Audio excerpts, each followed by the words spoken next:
సాయం చేయడానికి వెళ్లిన వ్యక్తిని కిరాతకంగా హత్య చేసిన ఘటన విజయవాడ పెనమలూరు పోలీస్ స్టేషన్ పరిధిలో తాడిగడపలో చోటు చేసుకుంది.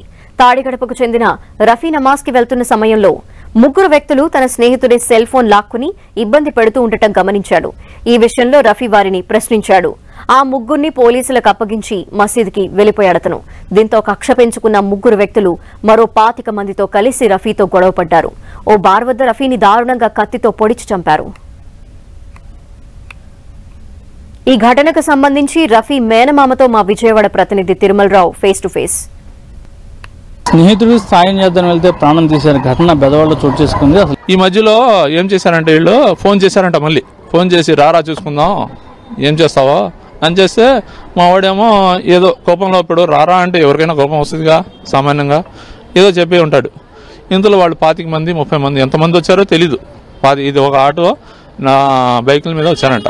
వచ్చి రంగానే పొడిచేశారంట. ఇంకా మాట్లాడుకోవటం తిట్టుకోవటం ఏం లేదంట. పొడిచేసి కింద పడిన తర్వాత కూడా కాళ్ళతో కొట్టారంట. ఆయన ఏమో కాళ్ళు ఏమో హ్యాండిక్రాఫ్ట్, ఆయన తోసేస్తే పడిపోతాడు. ఏమో మాట్లాడలేడు ఆయన. అది 25 మంది అలా వచ్చారన్నారు. వీళ్ళు ఏదైనా ఎవరికైనా గ్యాంగ్ సంబంధించి అసలు ఏంటి సార్ ఈ హత్య చేసిన వాళ్ళు ఎవరితో లేక ఏంటని మీ దగ్గర ఏమైనా సమాచారం ఉందా? పోలీసులు ఇట్లా చెప్తే వింటున్నాం మేము. గ్యాంగ్ వాళ్ళు వీళ్ళు గ్యాంగ్ వారు వాళ్ళు అని.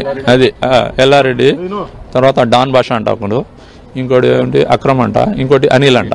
ఈ నలుగురు అంటే వీళ్ళు చూశారు కాబట్టి ఈ కుర్రోళ్ళు కూడా వీళ్ళ ఆ ఏరియా వాళ్ళుగా తెలుస్తూ ఉంటుంది ఎవరు ఏంటి అది అని వీళ్ళు చెప్పారు. ఇందాక ఇంకా 25 మంది వచ్చిన గుంపులో వస్తే ఎవరి ముఖం ఎట్లా కనపడి చేస్తున్నారు, గంజాయి చేస్తున్నారు. ఇప్పుడు పోలీసులు కంప్లైంట్ చేయడం జరిగింది. ఎందుకంటే మాకు పిల్లలు ఉన్నారు, ఆడపిల్లలు ఉన్నారు, చిన్నపిల్లలు ఉన్నారు. చిన్నపిల్లలు ఉన్నప్పుడు ఎట్లా చేస్తాం చెప్పండి? మేము బయటికి వెళ్ళిపోతాం వ్యాపారానికి, దేనికో మా జీవితం కోసం. వాళ్ళు వచ్చి ఏమైనా చేస్తే చెప్పండి ఏం చేయాలా? అది దానికోసం వాళ్ళకి పట్టి వాళ్ళకి దోషులకి శిక్షించండి. ఎంతమంది ఉంటే అంతమంది, నేను ఒకళ్ళకి ఇద్దరిని చెప్పను, ఎంతమంది ఉంటే అంతమంది దోషులు చేయండి. ఎవరైనా సరే న్యాయం చేయండి మాకు.